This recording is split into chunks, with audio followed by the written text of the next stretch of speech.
Yeah, good morning, students. In the previous classroom discussion topic, we had a discussion on different categories of the functions.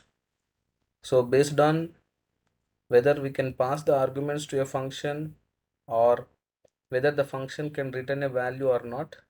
So, we categorized the functions into four types as function without arguments, without return value, function with arguments with no return value, function with the arguments with return value, function without arguments without return value. Like that, we have categorized the functions based on these two important features.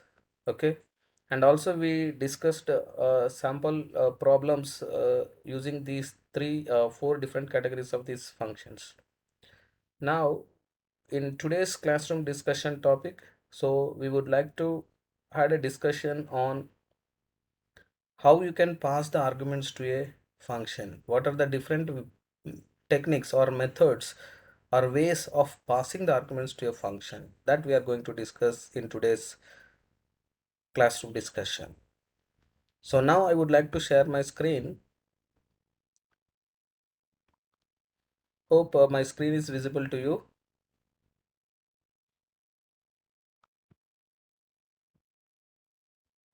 So the call by value and call by reference, these are the two important techniques for passing of the parameters to a function.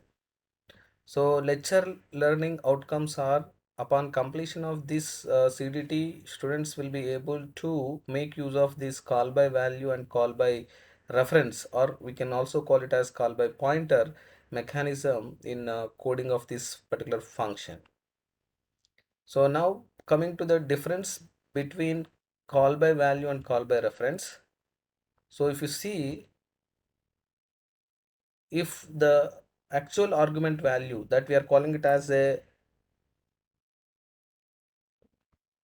original value, the actual argument value, if you don't want to modify, okay, so is the original value, if you want modification, then you will go for call by reference or call by pointer.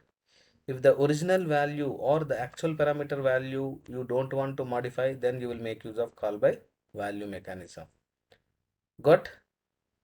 Okay, I hope you understood that. So there are two methods to pass the data to a function in C language, that is call by value and call by pointer or call by reference. So now you see this call by value with an example problem here. So you want to swap the two numbers, two integer values. So we are writing a swap function here. So taking two parameters a and b without any return value. So in the main function, we are assuming that m equal to 22, n is equal to 44.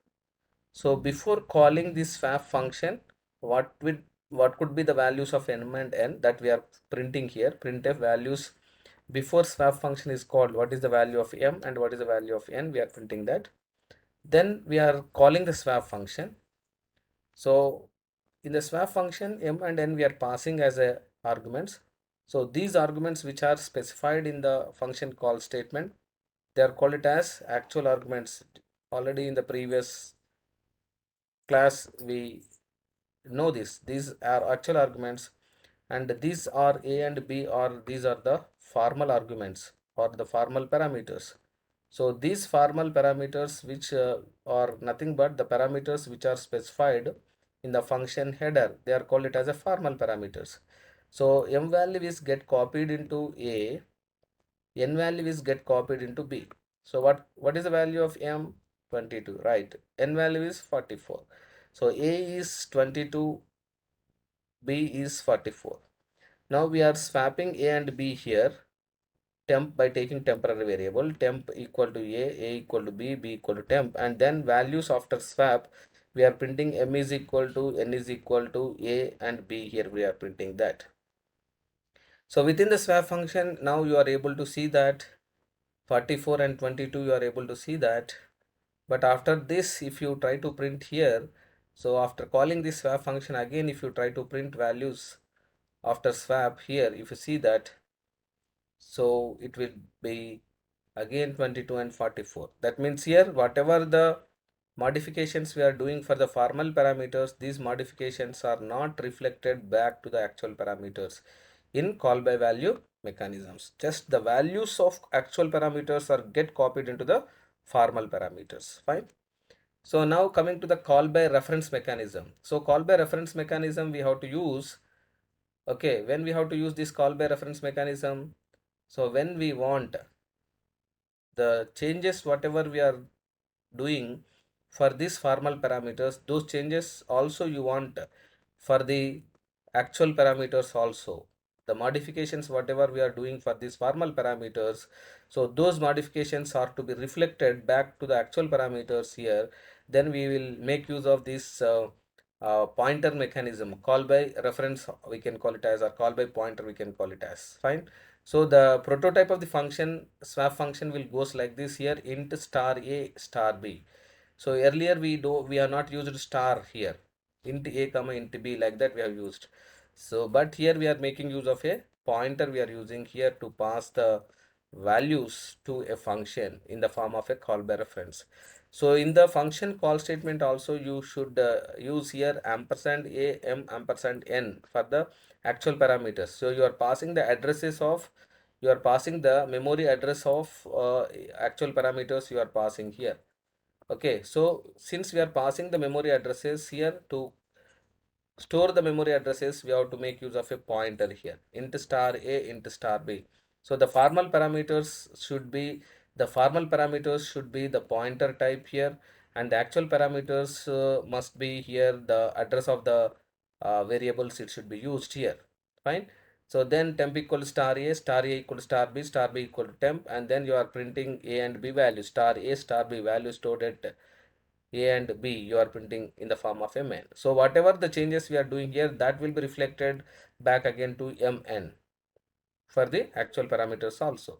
So this method of passing parameters to a function is called it as a call by reference or call by pointer mechanism. Fine. So hope you understood about these two important concepts: passing of the parameters to a function. In these two ways you can pass the parameters. So if you need the changes whatever we are doing for formal parameters, you want the same changes to be reflected back to the actual values, you will make use of call by pointer mechanism. Otherwise you will make use of call by value mechanism.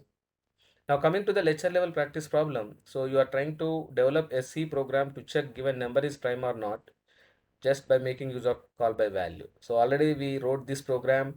So by passing a parameter, by default you are passing the parameters in the form of a call by value only, you are passing that.